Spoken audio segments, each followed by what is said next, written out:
Kaya ka mahirap eh. Ang pinipili mo kasi yung mga babay na hindi makakatulong sa'yo. Huwag ho kayong manonood ng mga negative na content. Yung mga babay na hindi makakatulong sa'yo, hala, sige, pinapanood mo, inuubos mo talaga oras mo dyan. Ano nangyayari sa'yo? Pag nag-comment ka negative, pag nag-react ka negative, teka, hindi mo pa natanong sa sarili mo, bakit ka nga ba ganyan? Interesado pa yun dun sa istorya ng buhay ng may buhay sa internet. Eh hindi ninyo alam, pinagkakaperahan lang din po kayo nun sa content. Kasi kinukonsume ninyo, pinapanood ninyo.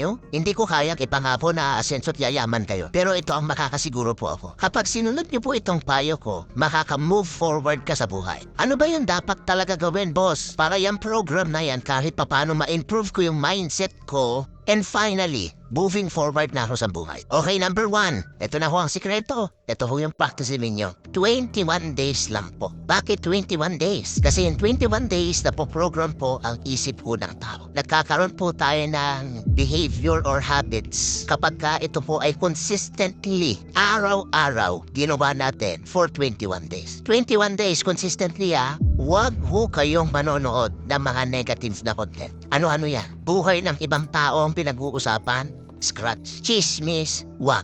Balita tungkol sa mga kung gaano mahirap pa talaga ang mga Pilipino? Scratch. Kasiraan ng ibang tao? Huwag yun ang panoorin. 21 days consistently i-practice nyo po ito. Tungkol sa pagiging mahirap, huwag yung panoorin. Anything na hindi makakadantad sa inyo, skip it and watch contents that are actually helpful. Note kayo kung ano makakapagmasaya sa inyo. Halimbawa, food vlog, masaya kayo na nanonood ng mga masasarap na pagkain. Positive vibes, okay yan. Comedy, okay yan. Learning experience, sa mga content po natin, babarin niyo po yung sarili niyo, okay yan, goods yan. Tungkol sa paninegosyo, ibang mga content creator, 21 days lang ho ang request ko sa inyo. I-detoxify mo muna ang sarili mo sa mga negativity. Alisin mo muna yan. Yung kinukonsume ninyo sa cellphone, alisin niyo muna. Madali lang ho yan.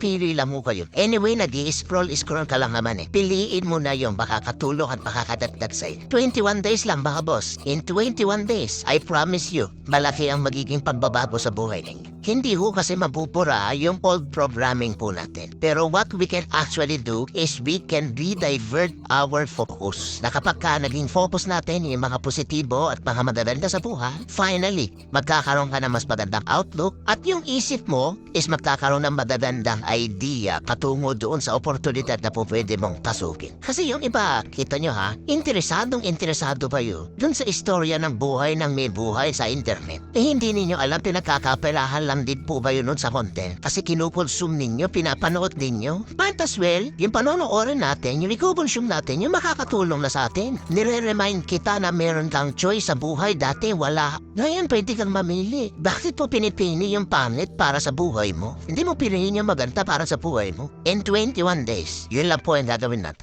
Kapag maganda yung babae, talagang mabait yung mga buwis dyan eh. Grabe yung kunsing, paalagaan, ihahatid, liligawan, aantayin, papakasalan, bawd, puga. Pero kapag tangit yung babae, wala na, hindi ihahatid yan. Diba? Dadaan-daanan lang. Pag may basa-basa, bibilisan pa para mabasa ng tubig, tapos tatawanan, bawd, puga, grabe mo kabali. Isasakay nga, sisingilin naman ang panggas. Kita mo yan? Pansin nyo, lamang talaga itong mga magaganda, no? Pero real talk lang itong katuwaan lang ito, pero may, alam nyo naman, tested na yan. Yung mga hindi nag-aambab talaga, papayabangan yan. Ala, ako na. Singilin para pag-ambag. Pag walang pampatap yung babae, utusan magbili ng ice, bili ng kung ano-ano. Tapos, kailangan ibalik yung supli. Pag kumula yung supli, magagalit pa. Diba? Pero kapag maganda, okay lang. Diba? Pansin nyo yung pagkakaiba. Ito katuwaan lang to Parisadahan na naman. Itong mga driver, kapag maganda yung babae, sisipulan. Dahan-dahan na yung patakbo.